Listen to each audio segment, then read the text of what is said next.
இதை கூறியவர் ஸ்ரீ கணேச சர்மா அவர்கள். தெய்வத்தின் குரல் உபன்யாசத்தில் இது பதிவேற்றப்பட்டிருக்கிறது. முக்கூர் ஸ்ரீனிவாச வரதாச்சாரியா மெட்ராஸ்ல அஷ்டலட்சுமி கோவில் கட்டினவர். ஸ்ரீ வைஷ்ணவர்.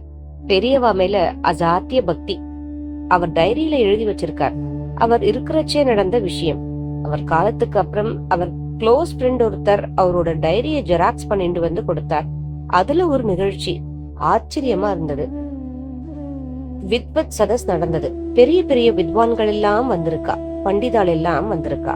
அதிலே ஆந்திரால இருந்தும் நிறைய பேர். அதிலே ராஜமுந்திரியில இருந்து ஒரு வித்வான் வந்திருக்கார். அந்த வித்வானுக்கு கால் கிடையாது. அவர் சம்சாரம் அழைச்சிட்டு வந்திருக்கா.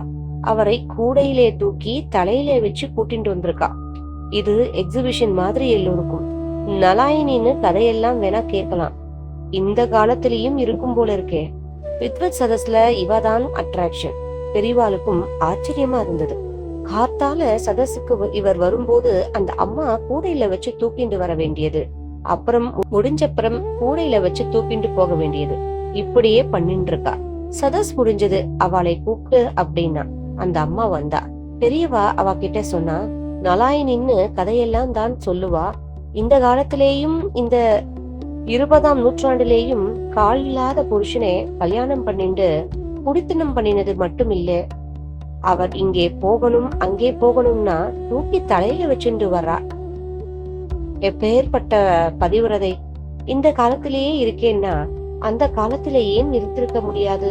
நீ வந்தது ரொம்ப ஆச்சரியமா இருக்கு. ரொம்ப சந்தோஷம். நிறைய சந்தோஷங்களை தெரிவித்த பின் மேலும் தொடர்ந்தார் பிரபு. உன் வாயால 2 வார்த்தை என்னை பத்தி எதனா சொல்லு. உன் வாயால கேட்கணும் போல இருக்கு அப்படின்னார். நான் எப்பேற்பட்டவன்? இவர் இப்படி கேட்டவுடன் அந்த அம்மா சொன்னால், உன்னை பத்தி நான் என்ன சொல்றதுக்கு இருக்கு? நீதான் ஈஸ்வரன், பெரிய அவதாரம். உன்னாலதான் வேதமும் தர்மமும் இருக்கு.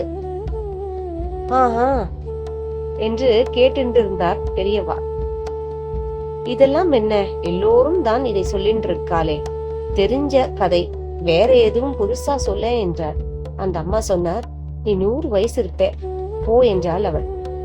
ஆசீர்வாதம் செய்வது போல தொடர்ந்தாள் அவள். நீ 100 வருஷம் இருப்ப, ஆனா 4 நட்சத்திரம் குறையும். இதை சொன்ன உடனே பெரியவா முழிச்சுண்டிட்டா.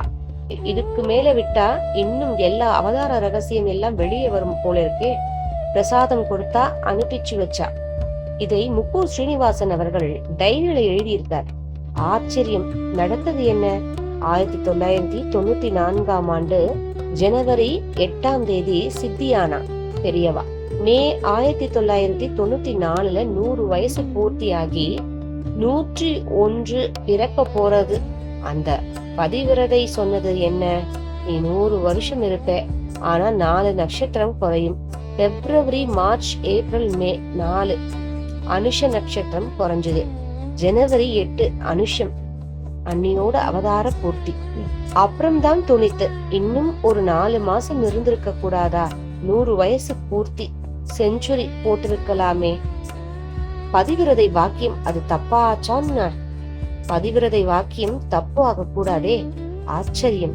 பெரியவா சரித்திரம் தோண்ட தோண்ட இப்படி பல விஷயங்கள். இதை கூறிய திரு கணேச சர்மா அவர்களுக்கு நமது மனமார்ந்த நன்றியை தெரிவித்துக் கொள்வோம். ஜெய ஜெய சங்கர, அரஹர சங்கர.